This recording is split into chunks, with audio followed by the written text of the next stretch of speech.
Hi, folks. Thanks for tuning in. Just a reminder of a couple things going on with me. I have a new celebration show happening in conjunction with the Bruce Mines Historical Society, and it will be at the Old Bruce Mines United Church. A beautiful place to have a show, and I hope you can come and see it. I will be presenting the music of Pete Seeger and Woody Guthrie. Tickets are on sale now from the folks at the Bruce Mines Historical Society, or you can go to my website in the show dates and ticket sections and pick yourself up one at the link there. Yes, folks, it is important that you buy your tickets in advance. So like I said, head over to the show dates and ticket section, click on the show date in the Google Calendar, and it'll take you right to where you need to go to purchase tickets. My latest album, Songs for the Modern Cowboy, is out, and you can pick up a copy via my website in various formats, and if you are a digital streamer, it is available on the streaming services except Spotify and Amazon. And my book, Heart Beats and Life Measures, is out, and it comes in paperback or a digital copy and is available on my website. Just fill out the order form and we'll get one sent right to your door. Thank you so much for your support, folks. It's been great, and please continue, and thank you, and on with the show.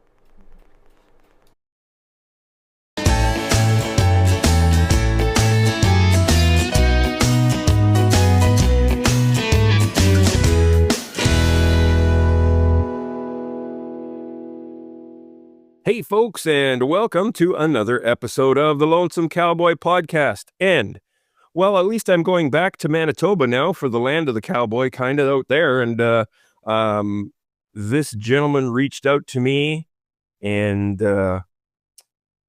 said really nice things about the stuff I do with this podcast. And then I had a look at his stuff, and I went, wow, this guy's the real deal. Like, he is the real deal. And so, please welcome CC Trubiak. How are you, sir? Oh, I'm great. I'm sorry, I should ask pronouns. I'm calling you gentleman, sir. I'm sorry. Gentleman works. You're calling me. That's the main thing. You're calling me. Okay, that's cool. So, you started in Ottawa, and then you moved to Manitoba, Flin Flon, in the area where you are right now. And that was around 2010. You came back. Tell me about that journey. What precipitated going from Ottawa, to where they have a really cool scene, to Manitoba? So actually, I was born and raised in Flin Flon.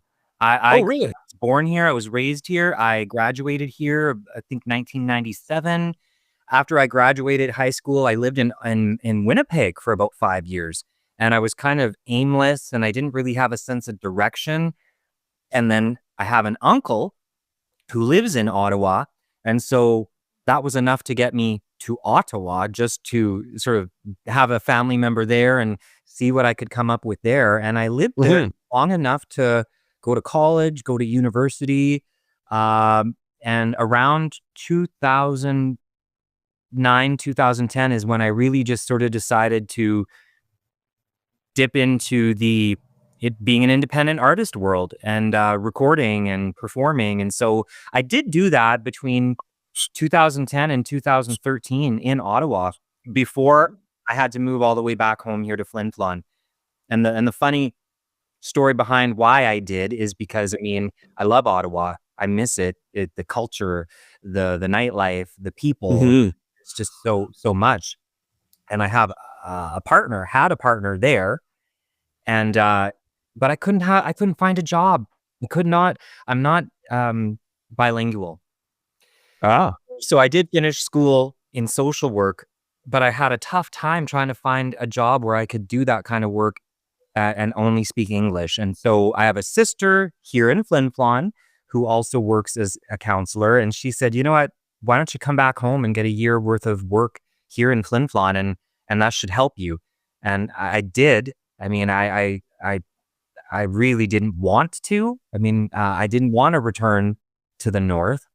I had a lot of negative associations with it from my time growing up here. But weirdly enough, it was beautiful. It was just what my life needed. And working steadily in social work for all that time, but I've also my performing life the arts community up in Flin Flon, I'm not kidding you. It's rich. And there's Really, also, eh? yes, tons Cool. more opportunities for me to play. Um, Incredible venues to perform for, audiences that love you and they know you since you were a kid and they love what you do and they watch you grow. And then Yeah, yeah. not to mention all of the great artists here. There's a lot of really, really fantastic local artists here. And and then my husband ended up moving here. He moved here as well. Has a great job working for the mining company here, and Great. we're thriving in Flin Flon, Manitoba. Of all things. And Yeah, so you came for the year and stayed for the rest of it. I know. That's Pinch me. awesome. Yeah. Yeah, that's really cool. Um, your new album, Jukebox in Exile, which I love the title, by the way. Totally jealous about that. Yeah, no, I love those kind of titles. Hey, Jukebox in Exile. Ooh, what's Yeah. that? Oh yeah. If you want to judge the book by the cover, that would be the one that would make me reach for the cover. How's that? Oh yeah. I like that. There You you go.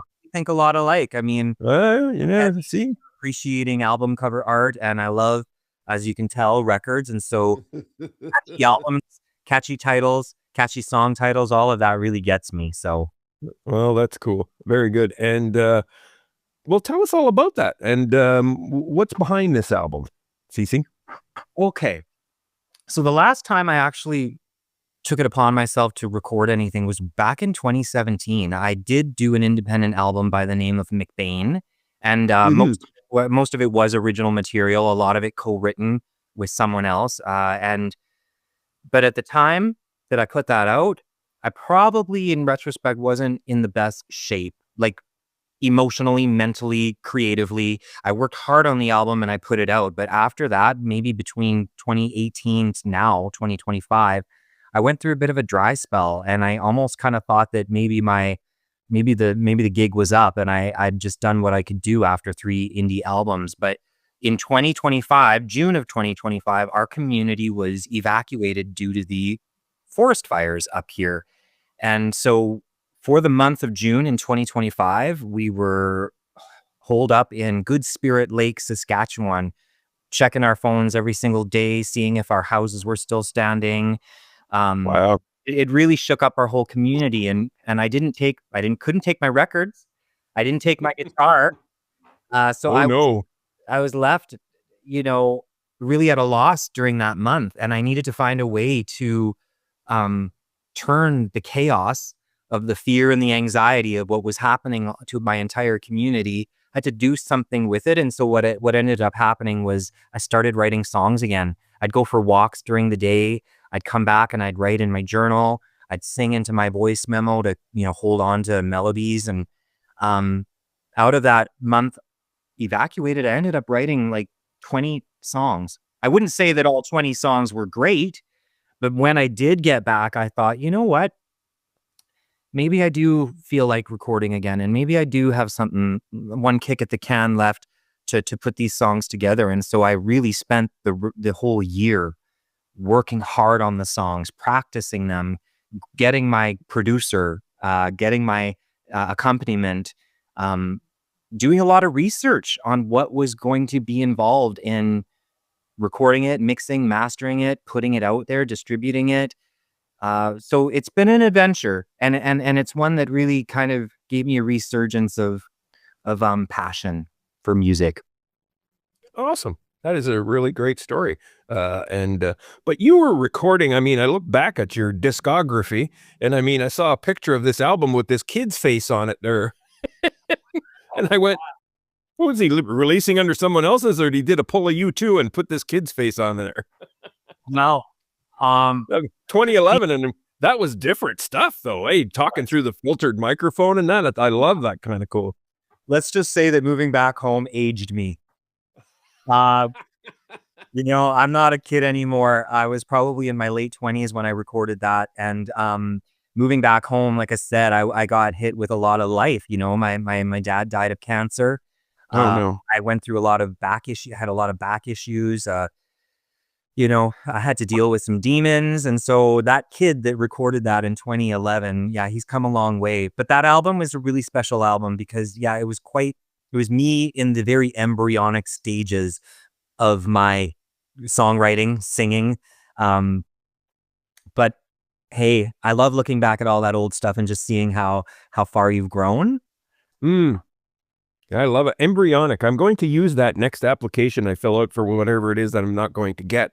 Um, and I'm going to say I'm not emerging, and I'm not the beginning. I'm embryonic. I'm in the embryonic stages of my career. It's a good word for that, eh? Yeah, no kidding. Yeah, I love it. And you can see I'm a little bit jaded. Not, geez, I've been only doing this for 5 years. But as I was telling you earlier, that's what my story is that 59 years old, found myself unemployable. What else am I going to do? I chased music. You've been at this for 5 years.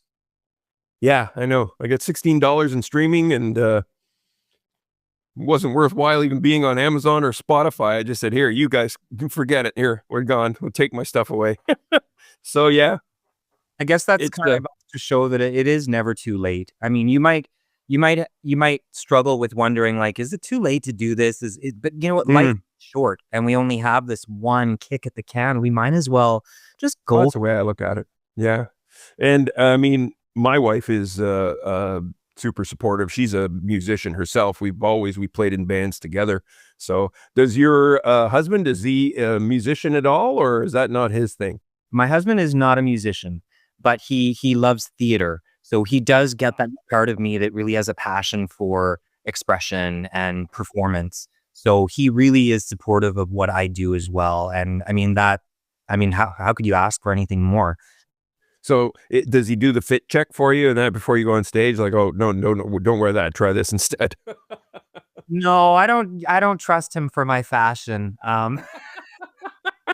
What I trust him for is he helps drive me from point A to point B. There you go. If I Supportive wherever way you can, right? Yeah, if I forget something at home, he's my go-to to run back and grab it for me so I don't wig out. He's There you very go. Awesome. I love it. Now, you seem to be doing absolutely everything right. Just let me tell you, from this guy's perspective looking out, I look at it and go, damn, that doesn't look anything like what where I should be, or whatever the case may be. But do you have a team that is helping you doing it? Because to me, it looks like everything is done right. I mean, you got beautiful artwork. You got presentation is like, I'm looking for your manager on your website and your booking agent and your international booking agent. So how are you pulling this off if you're doing it alone? well. Because First, if you're doing it alone, then you need to give a seminar. wow. Well, I really appreciate that. I I'm not doing it completely alone. I do feel like even if I am doing a majority of the daily um promotional stuff and um I cannot not recognize some of the people that have helped me get here because um Yeah. I did try writing a grant for the Canada Council for the Arts. I'd never written a grant in my life. I didn't get the grant, but I had someone who by the name of Crystal Brown who lives in Thompson, and she really helped me put together the first grant I could ever write. And so I couldn't have done something like that without that support. And then, of course, with the recording of the album, I had my producer, Trevor Sitnick, who also produced my album McBain from 2017. And so when I Oh, wow. looking for someone to really help me do the recording and the the mixing and the mastering, I didn't do that on my own. That I really heavily relied on Trevor and his expertise. And then in terms of the musicianship on it, yes, I sing the harmonies and I put those harmonies together. Yes, I arranged the songs. Yes, I wrote the songs, but I had my neighbor. He literally lives next door to me, and he's been accompanying me for years. His name is Eric Bergman. He's a very talented local guy. He played on a lot of my songs: guitar, mandolin, Wow. bass. So I didn't do all that on my own. That required Yeah. the support and the expertise of peers. And then I would honestly say that if if Oh, and the photography. I mean, I didn't do those photos myself. That's a local girl named Noelle Drimmy, who by day is a teacher, and also her side passion is photography. And There I you go. called her up and I said, "Let's take some great pictures of me because I can't." And so I credit her for stuff like that. So, you know, it is not something that I'm able to do all by myself, but I do take pride in knowing that like every single day I am the one pushing really hard to do what you have to do once the album is out. And that's like promote yourself, try to network with people, perform outside of Flin Flon, all of that stuff. Woo! I've never done that before. So this is kind of Wow. me. Good for you. Well, there you go. I love it. So, speaking to that, then I looked at some of the accolades that you have in your CV there, as they say. Like Manitoba Rising Artist and so on and so forth. And you made the CBC Searchlight and that kind of stuff. And I personally avoid competitions because I know I'm not going to win. It's just what I write isn't what they want, and so I save myself money. But when you have these kind of credits on there, and I'm curious. And it's the eternal question that's been asked for a lot of many musicians. Do these make people in the business stand up and pay attention a little bit more? Have you found that? No, Oh, no. really? I was thinking about this the other day because in the past year, when I decided I was going to embark on this journey again, Mhm. um, through the advice of someone, a fellow Canadian country artist by the name of Miles Canyon. He he's Okay. from Flin Flon. He's from Flin Flon, and he and I met online through Instagram, and he Oh, now cool. out west, and he's a professional, full-time artist. And he basically kind of mentored me a little bit. He said, "You know what? You're from Flin Flon. I like what you do.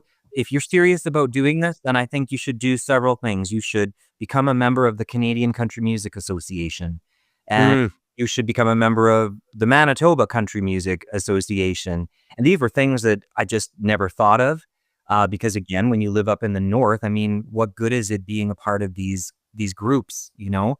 And so I have done that. I am a part of those things, but where I feel like I've gone from being naive to more realistic is now I do realize that I think when I joined those, I might have been under this hope or this impression that if you join, you become a part of a community. And right. in a way, you kind of are. I mean, you're there. Yeah. Yeah, I get it. But at the same time, I'm kind of learning that it's really more for the people that have prestige and have, industry recognition, managers, all of that stuff, and I don't. And so I haven't really found that being a part of it has yet provided me any fruits. But at the same time, I am going to be going to Saskatoon in September to take part of Country Music Week because it's being hosted in Oh, Saskatoon. yeah, right. Mhm. I bought a delegate pass, wasn't cheap, but again, this was something I was advised to come and do just so I could maybe meet people and network. And I thought again, I'm 47 years old. I don't have kids. I've got 2 cats. I think the cat is fine if I spend this money on this delegate pass and I go down there and I try to just jump in the water and without the expectation that I'm gonna somehow, become, the next discovered act, but more so to say by the time I'm done my life that, hey, I tried. I jumped in, I met people, and was open minded. And so I guess time will still tell if being a part of the Canadian Country Music Association will do anything or get me anywhere. But I'm really just experimental. I'm trying. I'm trying these new things, going out on a limb. Well, good for you because in my opinion, I think it's working. Thank you. Yeah, very much so. And as far as associations go, I hope the nothing Canadian Country Music Association. If you're listening, and you want to talk about it, give me a call. Because I was a member of them, and I only did it for the 1 year of the membership, and it was like nothing, no community, just a lot of here, buy a ticket to this event and this event and that event, and I went, this is nothing costing me money. But I do recommend that you join Folk Canada. You want a community? Folk Canada. Okay. Awesome folks. Awesome folks. Yeah. I will look into that. I'm always about taking people's advice and Yeah. recommendation in the name of trying, right? So I might have Yeah. to hit you up privately on our messenger just to get you to tell me the name of it again, because Oh yeah, no problem. Like I said, I'm actually I'm put my name in for the board this year. Um, what? No, I have to be voted in first. But hey, I figured, what, I want to work with the community more, so that's a great way to do it. I've And got faith in you. And you know what? I don't see why they wouldn't choose someone like you. Look what you're doing for independent artists. well, You've thank got you. a lot you can offer them. I appreciate it. Thanks. Yeah, I've been a member for a few years, and yeah, it's a really great association. And for the $40 that it costs, you will get. I have got that back tenfold every year with the opportunities given me. Not necessarily successful at them. That's my problem. But yeah, great. But I did meet my partner that I went on tour with in October last year. So I met them at the association, and away we go. So Brian, you've been on tour. Yeah, I was on tour in October of last year with a fellow by the name of Will Gillespie, and we got a grant from the Ontario Arts Council for Northern Ontario, and we toured Northern Ontario for 10 days and played at historic sites and museums because we had historically themed albums. His was about the 1909 gold rush in South Porcupine in the Timmins area, and mine was about the Algoma Central Railway operating out of Sault Ste. Marie. I think that's really cool. See, that's Yeah, so we've had fun. I've never done anything like that. I've yet to ever go on a tour. So I really Yeah. admire that. And that is a goal. That's a goal. Yeah, a grant is a great way to go, I'll tell you, because if we didn't have that, it would a little bit uncomfortable. Let's put it that way. Maybe eating out of dumpsters and sleeping in our cars. So there you go. Well, that's nice. That's a wonderful answer to that question. Because it's something I've always wanted to ask somebody, and I thought, no, you're the guy. I appreciate all your questions. Well, thank you. Now you do like to be involved with the community and where you live, and you really stepped up for the. I can't read my own damn handwriting. Do you believe that? Denair Beach. Yes. Okay. So I saw that on your website. That was all with the fires, and what did some fundraising with the album on that? So going back to the 2025 fire evacuation, we live on Flin Flon is a border community right on the border of Manitoba and Saskatchewan. And Okay. some of our neighboring communities would include Creighton, Saskatchewan, and then maybe about a half-hour drive outside of Creighton is a place called Denair Beach, and it's been around for a long time, a beautiful laked area. Friends of mine have had homes out there. Their parents have raised them out there, and unfortunately, they took the hugest hit with these fires. Wow. A lot of people lost their homes, and they've spent the year rebuilding. And let me tell you, I mean, even though that Flin Flon was fortunate not to lose on that level, we really care about our neighboring communities because many of them are working on the same locations we are, playing even artistically in the same venues we are. And so when I did come back and I decided I was going to do this album, one of the biggest first goals I had was I want to raise some funds that I could maybe give something back to Denair Beach in their efforts to rebuild the community. And so I ended up discovering by reaching out to the Denair Beach Council that one of the programs they had was called the Build Back Better program. And their goal was to raise funds to put back a playground structure and some green space out of Denair. And so I thought, that's the one that I'm going to do this for. And so I did a 2-night listening party at Johnny Oh, Soul. yes, I read that. And one of the nights I raised funds for the Denair Beach Build Back Better program. And the second night was to raise funds to pay some honorariums to my musicians that played on the album, and even to get a little bit back because, it is an investment. So Of course. I was really proud of those 2 nights. And I was really, really glad that we even were able to give something back to Denair, because I would have been really embarrassed had nobody came and no funds raised. So I really got to give it to my Flin Flon and Creighton and Denair Beach community for coming out and buying those tickets, because they were the ones that helped me do that. That's awesome. Yeah. And well, that's great that you work with your community like that and do what you can through your music to help improve where you live. That's a big thing. Now, a lot of times interviewers will ask an artist, they'll say, who are your influences, so on and so forth. So I think I got a better revealing question for you, and especially now that I look at what your record collection back there. So Yes. your sound is very rich in classic country, super rich, and I love that. That's the great part about the sound. But rather than tell me about your influences, name me your ultimate favorite classic country album.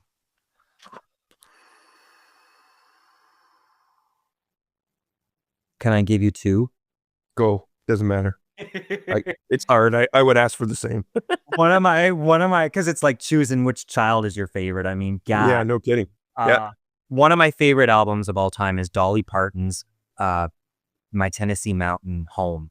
And Oh, it's great. such a beautiful album. It's a conceptual album. And maybe it's not her most famous per se, but the entire album is all about her love and her devotion to where she was born and raised.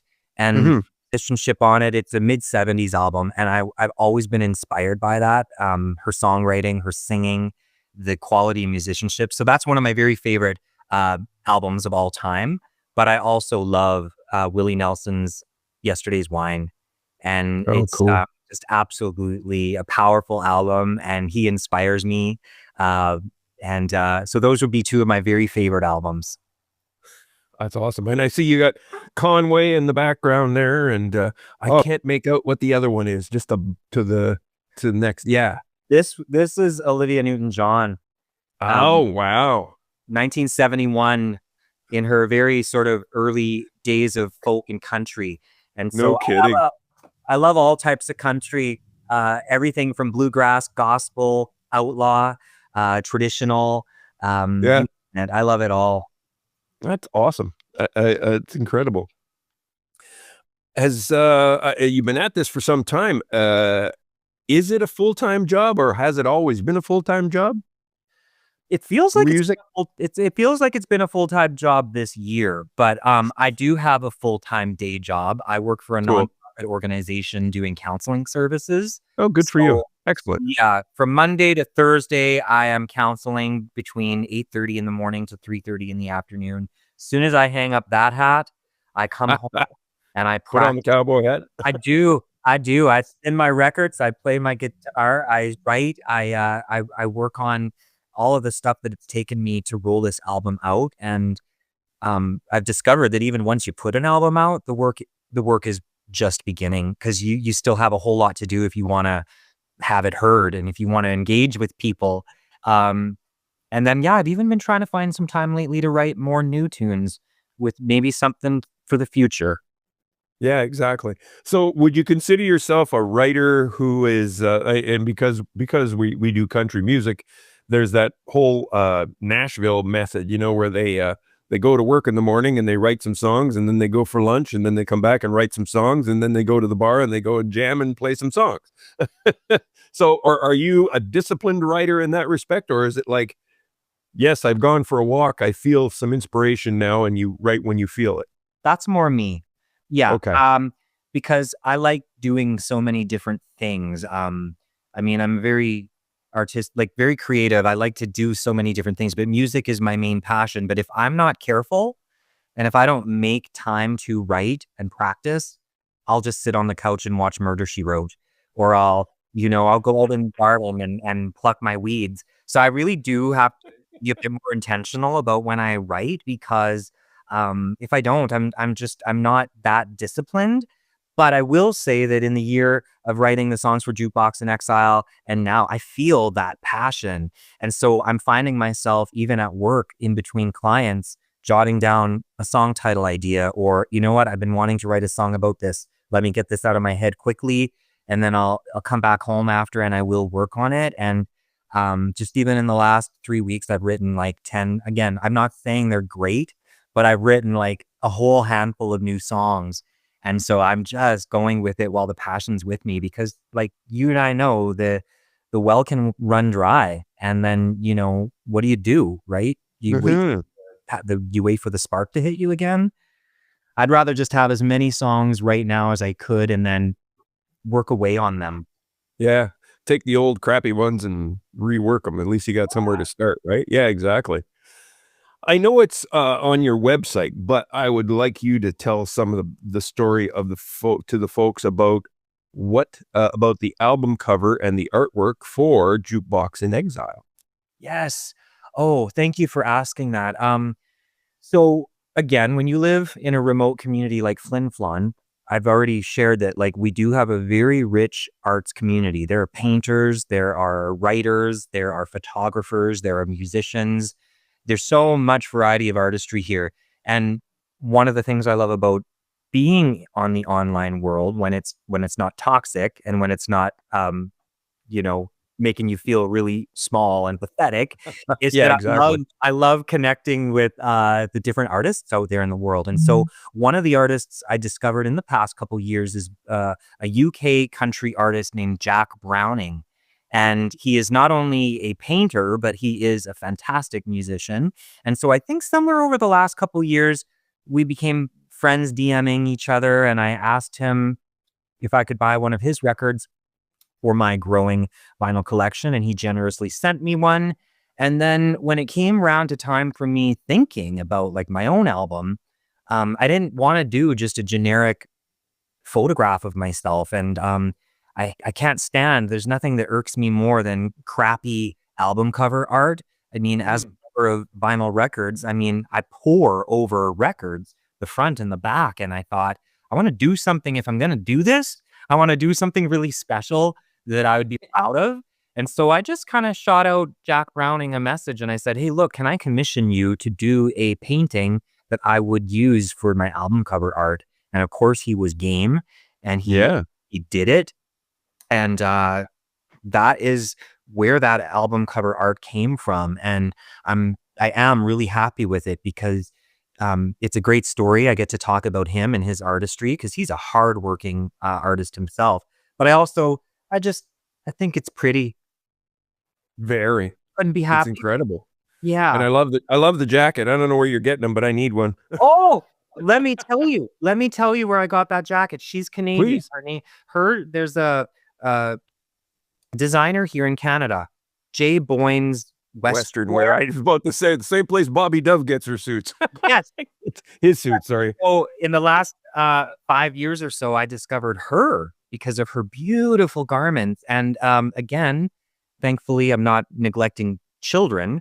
I decided with some of my money, I wanted to get something shiny, something that Porter Wagner might wear. And Oh, I reached out to her. cool. We collaborated on that jacket and pants. It comes with some pants. I And bet. I've been wearing that. That's sort of my it's hard to be a diamond in a rhinestone world kind of thing that I like to wear. And she even designed me a second one. I haven't revealed it yet. I haven't worn it yet, but I'm planning on wearing my other jacket by her at the Canadian Country Music Awards this year when I get to attend. And I love her. Shout out to her. And thank you for asking because, yeah, that's a pretty jacket. Love it. Yeah, I that's exactly who I follow her on my Instagram, and I go, if I ever get any, and I am the epitome of the starving musician, by the way. Uh, if I ever get enough money, Yeah. I'd love to get one of those done, man. I I really would. I could see you. I could see you rocking Thank you. a wonderful Thank you. jacket by her. Thank you. Yes, I've been actually thinking about it. I think I want white, pink flamingos, cactuses, and wagons. Oh, yeah. I can see it, and I can't wait. You're planting the seeds now. It's going to happen. Yeah. And I want bell bottoms like Graham Parsons' nudie suit. Well, when you first said the white nudie suit, I immediately thought of Graham. He is another one of my favorites. What an him and Linda Ronstadt. Hey, what a duo! Oof. You mean Emmylou Harris? Emmylou Harris too. Oh yeah, sorry. Yes. Yeah, I got them all confused. No, speaking of artwork, you really enjoy displaying other people's artwork, like you have on that guitar sitting right next to you there. Yes. Is that is that a company painted piece of artwork, or did you have that painted?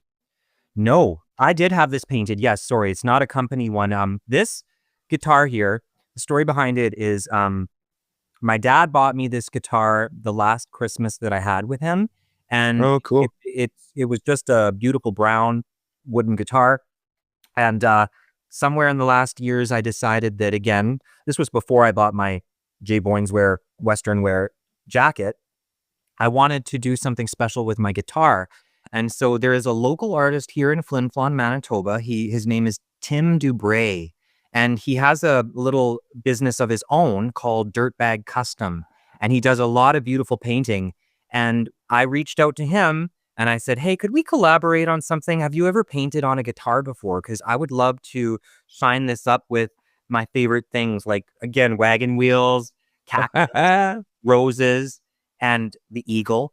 And Oh, this is beautiful. very much kind of inspired by Graham Parsons as well. And so Yeah. Tim Dubray did a really beautiful job on my guitar, and it really makes it a showpiece so that if I am out there performing and I suck, maybe people will be distracted by the beauty of my guitar and forget, how out of tune I am. I thought I was the only one that did that. Peacock it up a bit just in case you suck. It works. I swear. There you go. Advice for new musicians. Peacock it up a bit in case you suck. I gotta love it. That's yeah. Don't knock it till you try it. Yeah. Exactly. CC, tell the folks where they can find out well, actually, before that, no, I want to find out what you got new coming up. Anything? I know you're secretly going to reveal your new suit, but that's okay. I'm thinking about music. What do you got on the go? Are you playing, touring, recording? Where's it going? So this summer here in Flin Flon, we have what we call the Flin Flon Blueberry Jam Festival, and it's been around, I want to say 5 years. It's a local festival, and it's literally I could walk 20 minutes less, and it's just a hop, skip, and a jump away. So this happens every August, and on August 7th, I'm going to be performing 2 sets. One is my solo work with my trusty accompanists Eric Bergman and Trevor Sitnick. We're going to do all my Jukebox and Exile songs. And I'm also performing on the main stage with a band that I've been playing in for 10 plus years called The Mix. We do a lot of rock and roll cover stuff. So Nice. I'm playing August 7th. Then in September, my husband is driving me to Saskatoon so that I could perform on the Diamonds on the Rough stage during Country Music Week. Yeah. This is really exciting and a huge milestone for me. And then beyond that, I'm working real hard as we speak to see if I can get myself some gigs in Winnipeg, because I've never performed in Winnipeg. And Cool. I've been advised to try it. And so I haven't solidified anything, but that's something that excites me, is the idea of going down and bringing my songs down there. And the last thing I would say is that I am thinking about what I could record next, what I could sing next. And Cool. it was really cool to connect online with a guy who is a producer just outside of Toronto in a town called Owen Sound. And his name, Owen Sound, yeah. Mm-hmm. Guy Home is his name. And we just connected again online and had a nice conversation. And he basically just said, well, hey, if you are looking to record more in the future, reach out to me. And so, not that I have anything concrete there, and Lord knows anything could change between now and the future, but I am thinking about that. I am thinking that maybe I do have more in me, and maybe I would like to take the next step and go beyond just recording here in Flin Flon. And maybe, what would it be like to record with a producer? What could they do to elevate my sound? And so these are just some of the things percolating in my mind as I daydream. But I am excited and I'm not slowing down, not quite yet. Good stuff. I love it. Folks, if you have not checked out CC's stuff, please do. You're not going to be disappointed. And if you're classic country fans like we are, that's the man you got to listen to. And I think he's going to be making some noise we're all going to be hearing pretty soon. So there you go. CC, tell the folks where they can find all about you and your music on your socials and web and all that fun stuff. You can find me on Instagram. You can find me on Facebook. I have a website, cctrubiak.ca, and all my music is you can stream it anywhere: Spotify, Apple, YouTube. And if you do feel inclined, connect with me. Just shoot me a DM, write in my comments. I love meeting people. When you live up here in the north, meeting people and connecting with people is the spice of life. And it's honestly the main reason why I even want to put myself out there, is to connect and feel a sense of belonging in the world. So don't be shy. There you go. Thank you very much, CC Trubiak, and I wish you all the best, and I will be watching. Thank you, Brian. I appreciate it. Thank you.